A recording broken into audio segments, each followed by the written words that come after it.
Olá amigos e amigas, o tema do canal Palavra do Cristão de hoje será: não se pode servir a dois senhores. Acredito que todo cristão deve saber disso, mas na verdade, grande parte deles ignora essa mensagem e continua praticando tudo aquilo que o mundo prega e a Bíblia condena. É comum encontrar cristãos que acreditam em horóscopo, signos, dentre outras previsões, bem como é ainda mais comum encontrar aqueles que vivem em cima do muro em vários outros quesitos, como na vida conjugal ou extraconjugal, no desinteresse em regularizar sua união estável, na vida boêmia, nos vícios e prazeres carnais, dentre outros. Na maioria dos casos, essas pessoas não fazem o mínimo de esforço para saírem dessa situação e, por assim dizer, seguem a dois senhores, porque no sábado, no domingo ou em outros dias dedicados aos cultos e às missas, lá estão religiosamente. A juventude, dita cristã de hoje, vive intensamente o que o mundo prega, e muitos desses jovens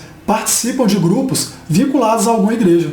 Por vezes, exercem funções importantes como coordenação e direção, mas, na sexta-feira, deitam e rolam nas festas e baladas, e no sábado ou no domingo, seguem com a vida religiosa, arrotando sua falsa santidade. O pior disso tudo é que grande parte dos responsáveis por haverem colocado tais pessoas nessas funções não sabem nada sobre elas.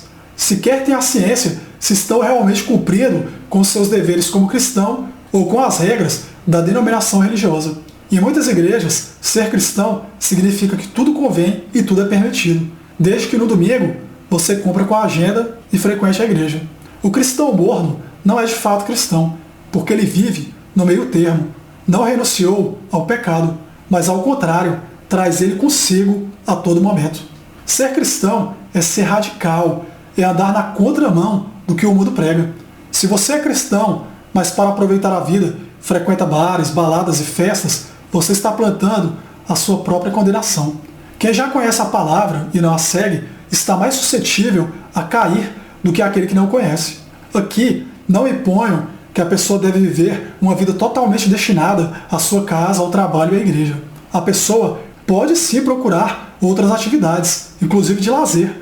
Pode inclusive ir a shows, teatros e cinemas, mas é sempre bom buscar fazer coisas que nos edifiquem, porque somos muito propícios a influências, principalmente as negativas. Para que a pessoa saiba absorver o útil do inútil, ou separar o joio do trigo, é preciso que tenha maturidade espiritual, característica essa que pouquíssimos cristãos desenvolvem. E é por isso que se deixam levar pelas coisas do mundo, sendo influenciados e manipulados por elas. Um cristão que sai para festas e vê seus amigos consumindo drogas e bebidas alcoólicas, caso continue frequentando aquele ambiente, certamente se acostumará com essas atividades e também as fará. O homem é inclinado a fazer o que vê os outros fazendo, de modo que quando em grupo faz coisas que jamais faria sozinho. Por isso, é altamente perigoso estar ao lado de pessoas com índole ruim ou que são, por si só, más influências. É muito difícil convencer um jovem cristão a fazer apenas o certo. Grande parte da energia da juventude está voltada para fazer o mal, ou mesmo para se destruir a si próprio, porque veem nisso uma aventura, uma descontração, uma maneira de se rebelarem sem uma causa aparente. Quando esses jovens agem assim e se declaram cristãos, a igreja em si tem certa parcela de culpa.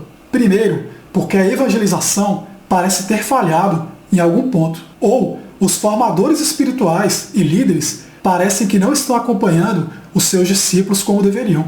Durante meus anos de caminhada, vi situações das mais diversas e curiosas, desde lideranças arrogantes e narcisistas a coordenadores que tinham a vida dupla, isto é, uma mundana e uma espiritual, e mesmo assim permaneciam em seus postos, porque muitas das vezes os responsáveis não sabiam o dia a dia deles, ou mesmo sabiam, mas ignoravam. Existe de fato muito acobertamento para maus comportamentos dentro de grupos religiosos. Isso facilita a ação de falsos cristãos, falsos profetas e falsos mestres.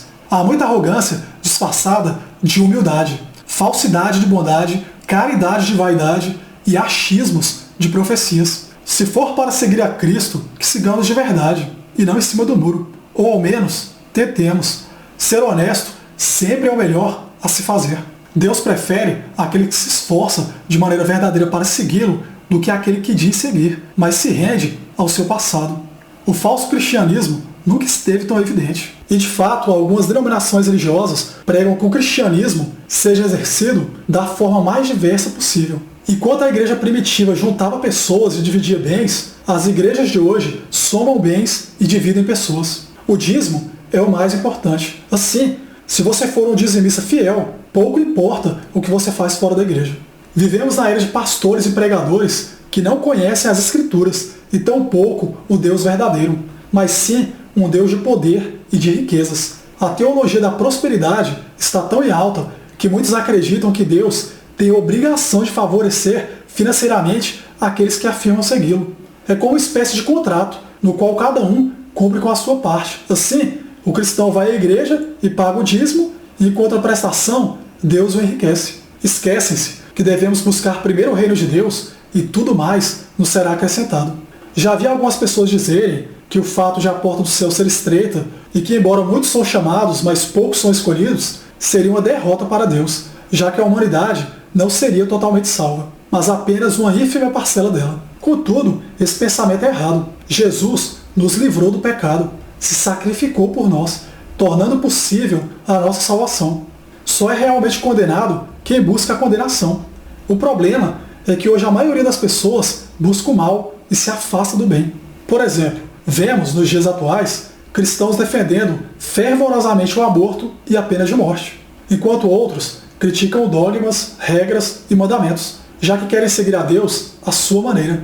Então, se aqueles que eram para seguir corretamente se desviam do caminho e levam outros consigo, como eles poderiam ser salvos? Difícil, não? Pois bem, é justamente nesse ponto que nos encontramos. Existem cristãos hoje que frequentam orações de cura e libertação em um dia e vão ao terreiro de Umbanda no outro. Nada contra as religiões de matrizes africanas, mas é recomendável ao cristão, que ele escolha entre acreditar em Deus ou nas entidades espirituais, pois o cristianismo não partilha da mesma crença que essas religiões. O cristão eclético não passa de uma pessoa confusa e indecisa, que não sabe o que segue e nem como se deve seguir. Esse tipo de cristão não será lembrado no último dia porque não fez por onde, já que seguiu a dois senhores. E por seguir a dois senhores, acabou seguindo um apenas, e não foi aquele capaz de trazer a salvação. Já visitei casas nas quais percebi que na mesma instante que havia uma imagem de Jesus crucificado, também tinha imagens de Buda, do deus egípcio Anubis, do deus grego Zeus, de Iemanjá e da Virgem Maria. Aí eu te pergunto, em quem essa pessoa acredita afinal? Ainda que em sua mente ela possa dizer que acredita em todos eles, no fim ela não acreditará em nada. Parte desse conjunto de deuses ou santos é de total desconhecimento desse indivíduo. Isto é, ele conhece muito pouco ou quase nada sobre cada um deles. E essa ignorância que gerou esse falso interesse. E por que não, um encanto para com outras culturas que no final resultou em uma espécie de religião politeísta.